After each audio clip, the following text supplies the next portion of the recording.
Hey friends, let me take you along on a little plein air adventure that turned into one of those days that just fills your creative well right to the brim. And there was even a surprise guest painting alongside me, someone you might recognize. So recently I packed up my paints and headed out to Buckingham Park just north of Boulder, Colorado. It's this gorgeous, peaceful spot where the river tumbles over rocks and the sunlight flickers like diamonds on the water.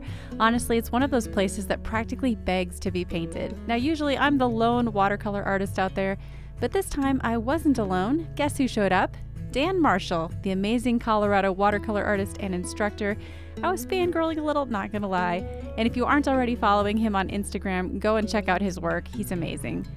Now, whenever I go plein air painting, I love keeping my setup light and simple. I brought my trusty, lightweight Amazon tripod, my Taylor Seamount bamboo easel, and my beloved Arches cold pressed paper. For paints, I chose a set of 12 full pans by Da Vinci. It's really handy to have a bigger palette sometimes when you want to make subtle color shifts and have plenty of space for mixing. And after last time, when dappled sunlight kept dancing across my paper, I made sure to bring a secret weapon, an adjustable laptop sunshade, also from Amazon. Works like a charm. Before I even put brush to paper, I wandered around for a bit playing with compositions. I used my viewfinder and my phone camera, just framing different shots until I found the one, a square crop that zoomed in on the water and some of the rugged boulders and branches on the far bank. I wanted drama and tranquility all in one scene. I start with a sketch, especially when the subject's as complex as a jumble of rocks and rushing water. For this piece, I wanted those rocks to feel intricate and full of tiny shapes that pull your eyes deeper in. Meanwhile, I imagine the water as a sort of visual rest area, still moving but softer, calmer.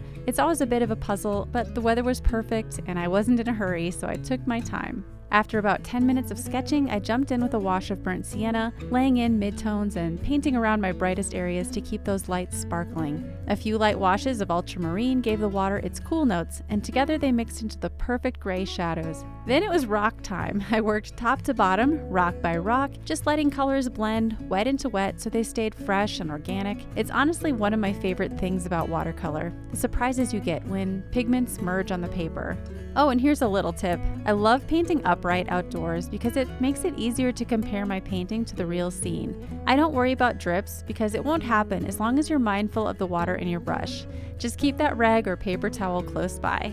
It was also so inspiring to paint alongside Dan. His style is really different from mine. He's a tonalism master. It's incredible how two different watercolor artists can stand in the same spot and see totally different worlds through our brushes. For almost the entire painting, I used my silver black velvet Voyage travel brush in a size 8. It's my go-to for everything from broad washes to crisp details. Then, Colorado being Colorado, a big cloud rolled in and totally changed the light. When we first arrived, it was bright and sunny, but suddenly the scene was darker, cooler, a bit moodier. Now that's plein air painting for you, and you either paint from memory or roll with this new vibe. Luckily, I'd already established my values and shapes, so I decided to keep going in the style I'd started. Towards the end, I noticed a few blooms happening in the water, but you know what? I love them.